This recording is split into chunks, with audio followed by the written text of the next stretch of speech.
Hi everyone and welcome to my channel. Today I'll be sharing two process with you guys, and these are for layouts in my traveler's notebook where I'm documenting 30 days of fall. And I am following a prompt list, and the prompt that I'm using for this first layout you're about to see will be cool and crisp, which of course refers to the weather with it being fall.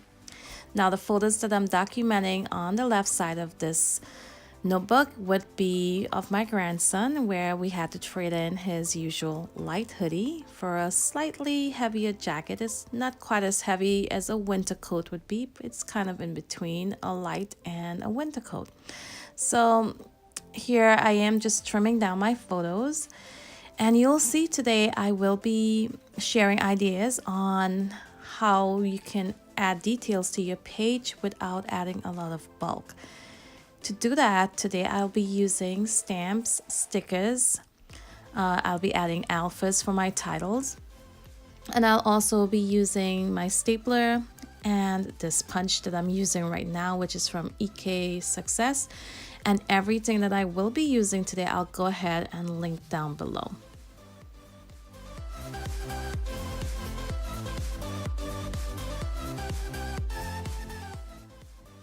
So the layouts that I'm working on today will be for day 11 and day 12. And I will do a flip through of this notebook at the end of this month, and you'll be able to see all of the layouts that I did that does not have a process video. Now, if you can't wait until then to see the layouts that I've completed so far, go ahead, check out my Facebook group, which I'll go ahead and link down below. I do post my layouts there as they're completed. So right now I'm gonna go ahead and add some stamping to my background. And I'm using the Distress Oxide ink pad in the color Carved Pumpkin, as well as the Archival ink pad in the color Black.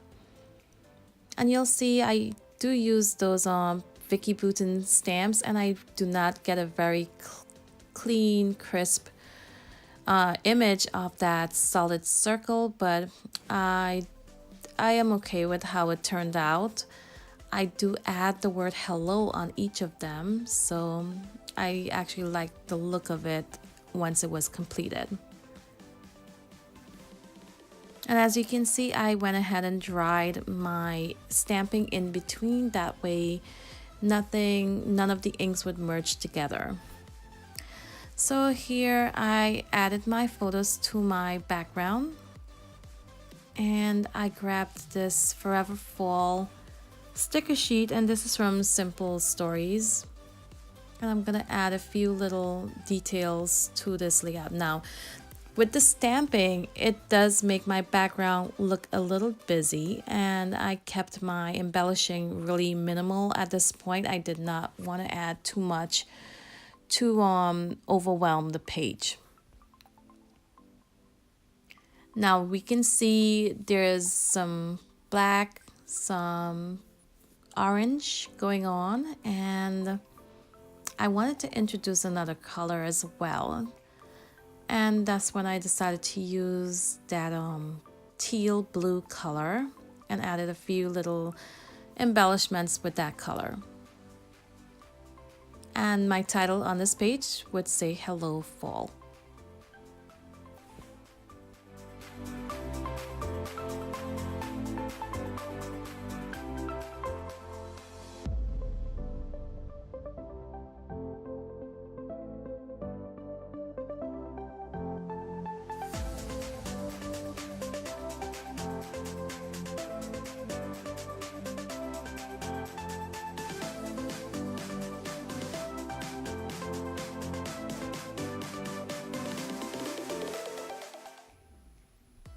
So here I'm just finishing up this page by adding that doodly border, and I'll begin working on the right page right after.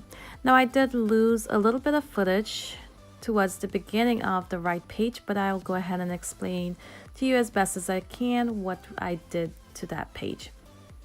So for the background, I did use this solid stamp again with the same Carved Pumpkin ink pad.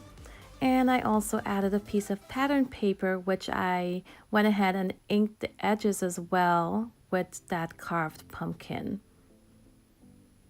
And here I added 2 other pieces of pattern paper to the top and the bottom, and that pattern paper did also come from the paper pad you saw before, and that is, I believe it's called Cedar Lane, and I will go ahead and link it below as long as I can find it online.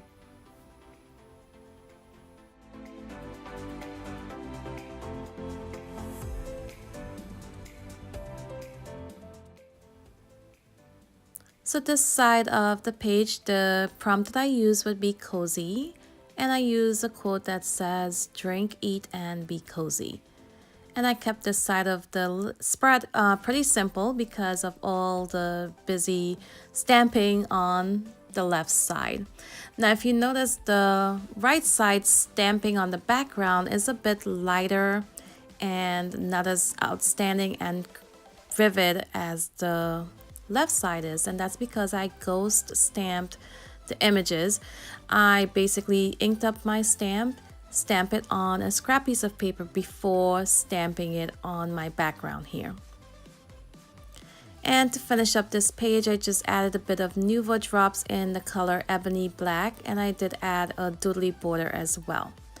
So if this video was helpful for you today and you got some ideas on how to do layouts in your traveler's notebook without adding a lot of bulk, please go ahead, give me a thumbs up. If you're not already a subscriber, please consider subscribing today. And be sure to check out my Facebook group where I have all the prompts that I'm using for this month. I will have them all listed in that group. So thank you guys for watching today, and until my next video, bye.